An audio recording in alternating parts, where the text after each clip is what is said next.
तो दोस्तों कैसे हैं आप सब। फर्स्ट ऑफ ऑल बात करते हैं रक्षाबंधन के बारे में। यस, कल रक्षाबंधन था जिसमें छत्तीसगढ़ के केंद्रीय जेल रायपुर में सभी आरोपियों को राखी बांधा गया, जिसमें 1800 से 2000 बहनें सिर्फ रायपुर के जेल में ही राखी बांधने आई थी। दुर्ग जेल में लगभग 400, भिलाई में 800, बिलासपुर में 630 और बाकी अदर जेल में भी गए थे ना, वो काफी ज्यादा इमोशनल हो गए। मैं थोड़ा सा उनका वीडियो क्लिप दिखा देता हूँ, आप देखिए। कितने सालों से नहीं भैया, अभी तो 1 साल में छोड़ाई हूँ। अभी लड़का की कितना समझाई हूँ, अभी 20 दिन ले हुआ भैया जी। कुछ किया नहीं था वो, मतलब गया था तो लड़के लोग मैं तो आज पहली बार मतलब पहला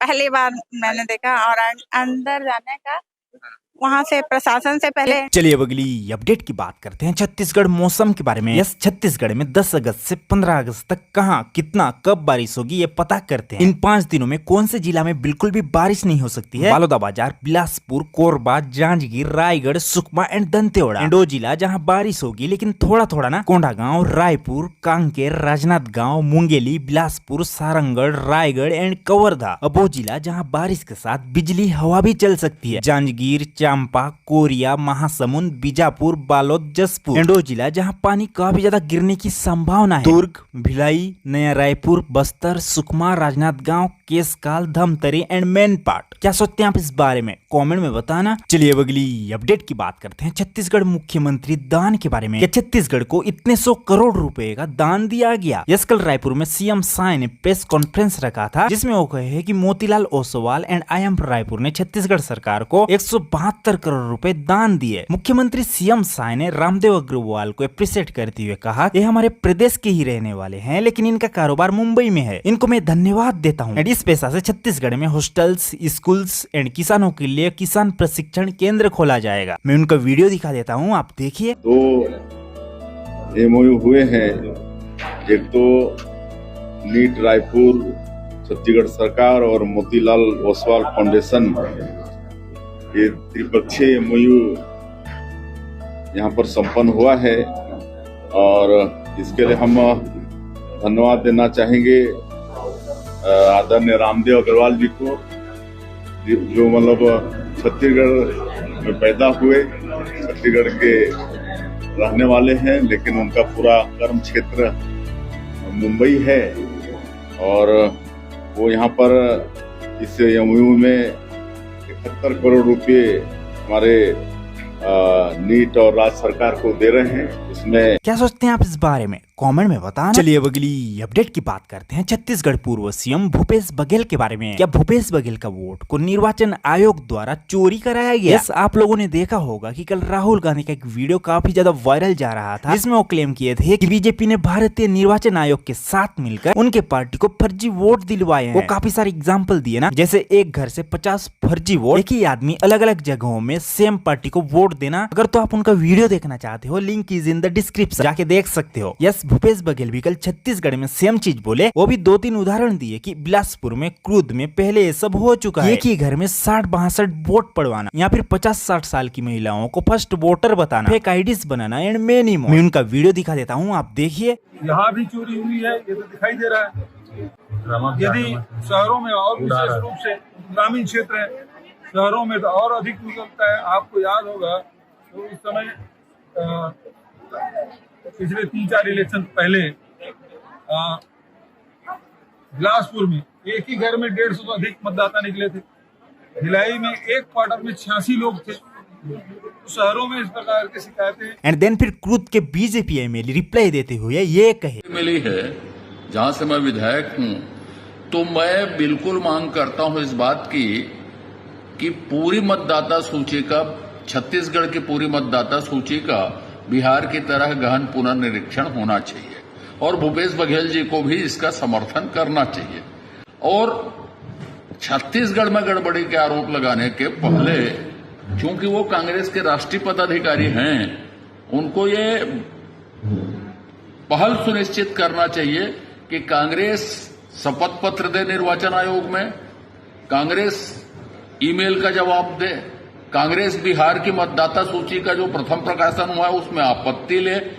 चलिए अब अगली अपडेट की बात करते हैं रायगढ़ के बच्चा चोर के बारे में। यस दोस्तों, रायगढ़ जूट मिल में एक बच्चा चोर एक घर में रात 2 बजे घुसकर बोरी में भरकर ले जा रहा होता है। तभी बच्चा रोता है एंड घर वाले जाग जाते हैं और उस चोर को पकड़कर बांधकर काफी ज्यादा पीटते हैं। जब उसे पूछा गया कि ऐसा क्यों कर रहा था तो वो बोलता है कि हम बच्चों को किडनैप करके 2 से 3 लाख रुपए में बाहर बेच देते हैं। ये क्या सीन है भाई, मैं वहाँ का थोड़ा सा वीडियो दिखा देता हूँ, आप देखिए। मैं रायगढ़ जूट मिल पुराना बस स्टेशन का हूँ। क्या घटना हुआ, कितने बजे हुआ? 2 बजे रात में वो लड़का घुस के बच्चे को बोरा में भर के लपट के ले जा रही थी।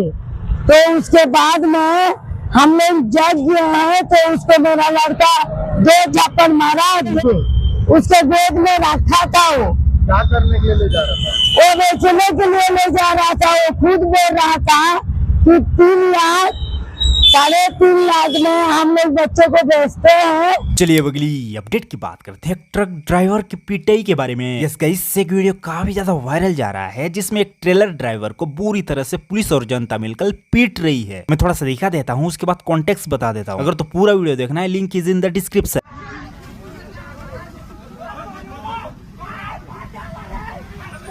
एक्चुअली ड्राइवर कोंडागांव जिले में एक बस को ठोकता है और भाग जाता है। जब पुलिस ने उसे रोकने की कोशिश की तो नहीं रुकता है। देन फिर कांकेर के चारामा में उसे मुश्किल से पुलिस रोकती है और उसका ये हाल करती है। क्या सोचते हैं आप इस बारे में, कमेंट में बताना। चलिए अब अगली अपडेट की बात करते हैं दुर्ग स्कूल के खतरनाक फाइट के बारे में। यस, कल दुर्ग के डीएवी स्कूल में 11वीं के एक स्टूडेंट्स को 10वीं के लड़के मिलकर बुरी तरह से उसे पीटते हैं भाई। उसे तुरंत हॉस्पिटल आईसीयू में रेफर किया जाता है। कान से हाथ से ब्लीडिंग होता है एंड विक्टिम के पेरेंट्स उस स्कूल के टीचर एंड उन स्टूडेंट्स के ऊपर काफी ज्यादा गुस्सा है। वो पुलिस कंप्लेन कर दी है ना, मैं उनका थोड़ा सा वीडियो क्लिप दिखा देता हूँ, आप देखिए। सीढ़ी से चढ़कर तो पीछे से एक लड़के ने उसका कॉलर खींचा तो उसने पूछा क्या हुआ, तो फिर उन लोग ने पूरी सीढ़ी से खींच के उसको नीचे उतार के 3-4 लड़के मिलके बहुत ज्यादा मारे। उसके सर को भी ऐसे मारे, मुक्के से भी मारे और उसकी आंख खुल गई है, पूरे कान से खून निकलने लग गया, दांत टूट गया है उसका और कान में टाका भी लगा है और उसको हॉस्पिटल में एडमिट करे तो वहां से उसको शंकराचार्य लेके गए। चलिए अब अगली अपडेट की बात करते हैं जो कि है रायपुर के उरला थाना क्षेत्र का। क्या एक छत्तीसगढ़िया कर्मचारी को बाहर के लोगों ने मर्डर किया। यस दोस्तों, ये स्टोरी कल से काफी ज्यादा वायरल जा रहा है जिसमें टोटल 6 लोग एक प्राइवेट कंपनी में काम करते थे। उनमें से एक छत्तीसगढ़ का था जिनका नाम धीरज था और बाकी बाहर से थे जैसे बिहार, झारखंड, आंध्र। उनके बीच किसी वजह से 8 अगस्त को लफड़ा होता है। देन फिर वो 5 जने धीरज को 9 अगस्त को किसी बहाने से क्वार्टर से बाहर बुलाकर कंपनी के सामने ही ब्रूटल वार करते हैं भाई, जिसकी वजह से उसके तुरंत डेथ हो जाता है ना। छत्तीसगढ़ क्रांति सेना उस कंपनी के सामने प्रोटेस्ट कर रही है, जस्टिस की मांग कर रही है। मैं दिखा देता हूँ, आप देखिए।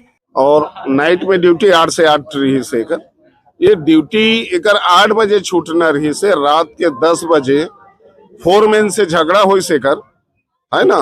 और फोरमैन से झगड़ा हो के बाद में ठेकेदार इशारा करी कि बाकी लड़का मन ला दारू पिया के अंदर में रखे रही से और एला निकाल के गेट के बाहर में मर्डर करेंगे। चलिए अब अगली अपडेट की बात करते हैं गरियाबंद घाट रानी वाटरफॉल के बारे में। यस दोस्तों, रायपुर की एक फैमिली गरियाबंद घाट रानी वाटरफॉल ट्रिप में जाते हैं एंड जब वो वहाँ नहा रहे होते हैं तब वहीं के लोकल्स के बीच आर्गुमेंट स्टार्ट हो जाता है। रायपुर के टूरिस्ट को काफी ज्यादा पीटते हैं भाई ना। पुलिस ने उन्हें अरेस्ट किया है। चलिए अब अगली अपडेट की बात करते हैं जो कि बिलासपुर के घोटालेबाज चोर सरपंच के बारे में। एक्चुअली एक हायर सेकेंडरी स्कूल को रिपेयरिंग करने के लिए सामान लाया गया होता है जैसे खिड़की, गेट, टाइल्स, टेबल्स। लिटरली भाई वो सबको वहाँ का सरपंच ठेकेदार के साथ मिलकर उनको बेच डालते हैं ना। उस ठेकेदार एंड स्कूल प्रिंसिपल के ऊपर इन्वेस्टिगेशन चल रहा है। सरपंच गांव से भागा हुआ है।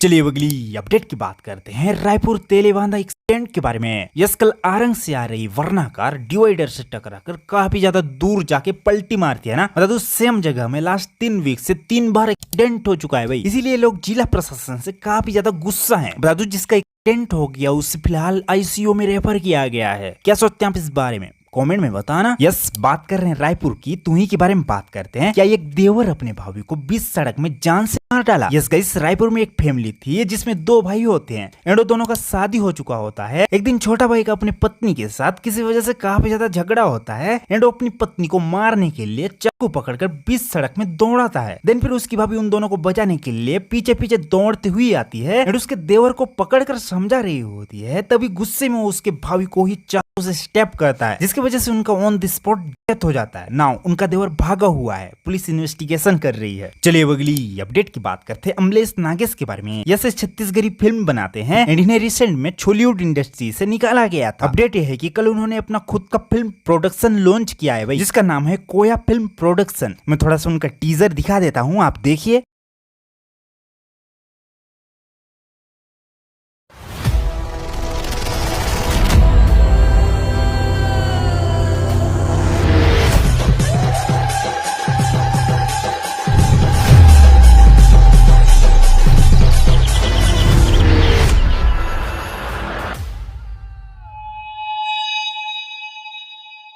क्या सोचते हैं आप इस बारे में, कमेंट में बताना। एंड यस, ये तुम्हारा भाई का नया चैनल है, थोड़ा सपोर्ट दिखाना, चैनल को सब्सक्राइब करके जाना। मिलते हैं पर अगली वीडियो में, तब तक के लिए धन्यवाद। जय हिंद, जय भारत।